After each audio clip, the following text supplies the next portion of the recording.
जय माता दी भाइयों बहनों, मैं आपकी अपनी ज्योतिष दीदी। भाइयों बहनों, आज मैं इस टॉपिक पे बोलूंगी। मेरे पास बहुत सारे फोन, ईमेल इस विषय पे आए कि दीदी हमारा व्यापार नहीं चल रहा है, हमारा व्यापार चलते चलते रुक गया है। इस तरीके के अनेकों पत्र भी मुझे मिले, ईमेल भी मुझे मिले और फोन कॉल्स भी आए।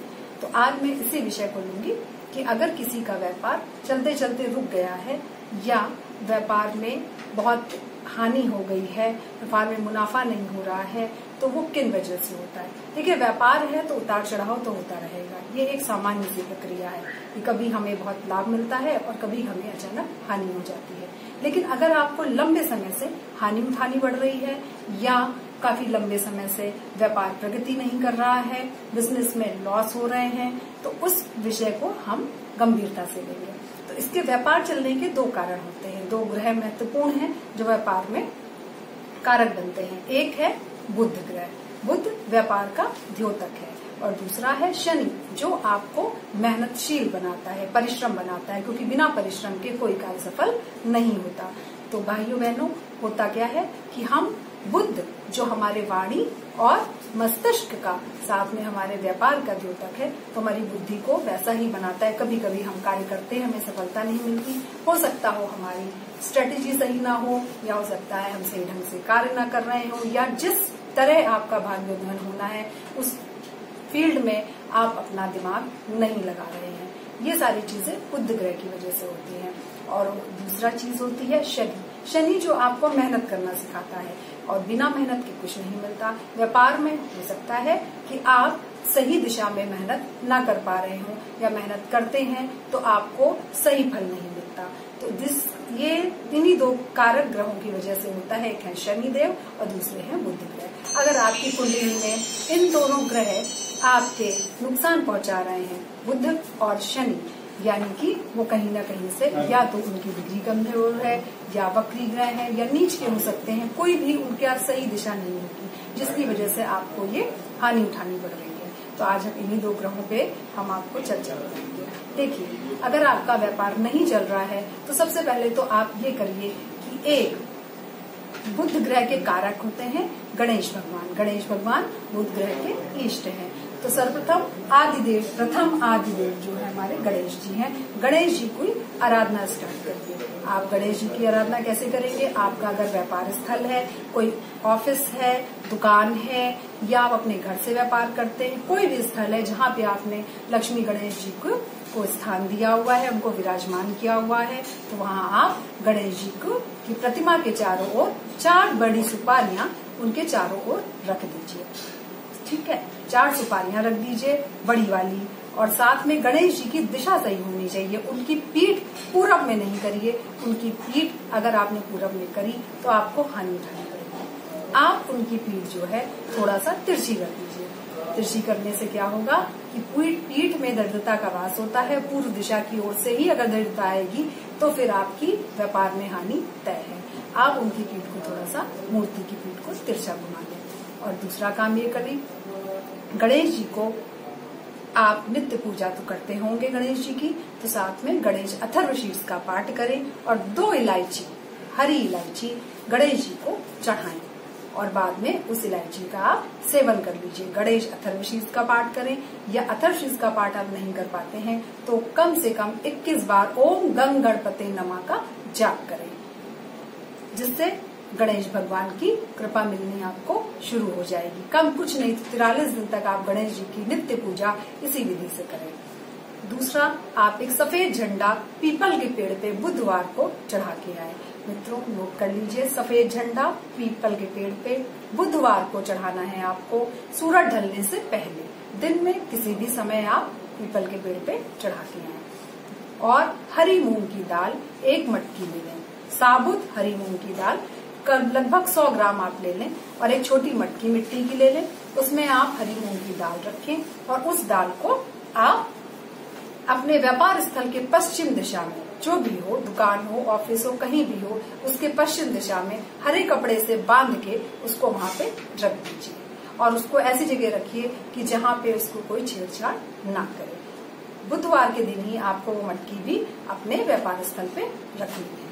जिसके बाद आपको क्या करना है, आपकी बुद्धि से रिलेटेड जो समस्याएं हैं वो उसमें आपको काफी आराम मिल जाएगा। दूसरा मित्रों, इस भाइयों बहनों, इस वजह से होता है कि शनिदेव अगर आपसे नाराज है, कहीं ना कहीं त्रुटि हो गई है, वो न्यायाधीश है, वो फल देने वाले हैं, तो भी आपको हानि उठानी पड़ती है। तो इसके लिए आपको क्या करना है कि तेल ले, सरसों का तेल ले लीजिए आप और किसी स्टील के बर्तन में ले, उसको 1 लीटर या आधा लीटर तेल आप कम से कम लें और उसको आप स्टील के बर्तन में करके काले कपड़े से बांध लीजिए और बांध करके शुक्रवार की रात को अपने बिस्तर के नीचे सिराने की तरफ रख लें और शनिवार की सुबह जब आप उठें वो काला कपड़ा हटाइए। उस स्टील के बर्तन में जिसमें आपने सरसों का तेल रखा है उसमें आप अपनी सूरत देखिए। सूरत मतलब आपको एक छाया दिखाई देगी और जब आपको छाया दिखाई दे आकृति, उसके बाद आप उस बर्तन को काले कपड़े से ढक के वैसे ही रख दीजिए। फिर स्नान करने के बाद उस पूरे बर्तन को आप ले जाइए शनि मंदिर, या तो शनि मंदिर में रख दीजिए या पीपल के पेड़ पे बर्तन समेत उसको वहीं पे आप रखाएं। एक ये प्रयोग आपको करना है। और दूसरा क्या करना है शनिदेव के लिए, आपको ये करना है कि शनिवार की शाम को, किसी भी शनिवार की शाम को हनुमान जी के मंदिर में जाइए, लेकिन जाने से पहले कुछ सामग्री आपको लेके जानी है। वो सामग्री आप नोट कर लें।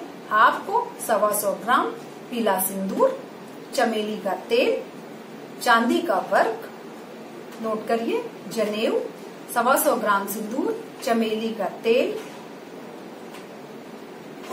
चांदी का वर्क, 5 लड्डू, पीला जनेऊ आपने नोट कर लिया होगा, ये सारा सा, और लौंग, इलायची, इतना सामान आपको ले जाना है। और हनुमान जी के मंदिर में जाके आपको सिंदूर घोलना है। घोल करके ऐसे हनुमान जी के मंदिर में जाएं जहाँ पे आपको हनुमान जी छूने को मिले, भले ही वो छोटा मंदिर हो या पेड़ के नीचे हनुमान जी स्थापित हो, उसमें जाइए और वहां जाके शाम को आप हनुमान जी को सिंदूर उनके पूरे शरीर पे रुई की बाती ले जाइए। रुई की बाती से पूरे शरीर पे उनके सिंदूर का चोला लगाइए, चोला चढ़ाइए हनुमान जी को। और स्टार्ट कहाँ से करना है, आपको उनके चरणों से लगाना स्टार्ट करना है। चरणों से लगाते लगाते आप पूरे शरीर पे लगाइए और राम राम जय जय राम का मन में जाप करते रहिए। जब आप सिंदूर का चोला उनको लगा लें, चढ़ा लें, उसके बाद उनको जनेऊ पहनाइए, चांदी का वर्क उनके हाथ में लगाइए, उनके शरीर पे लगा दीजिए और कुछ लड्डुओं पे लगा के उनको भोग लगा दीजिए। लौंग इलायची का भोग लगाइए और जनेऊ धारण करा दीजिए।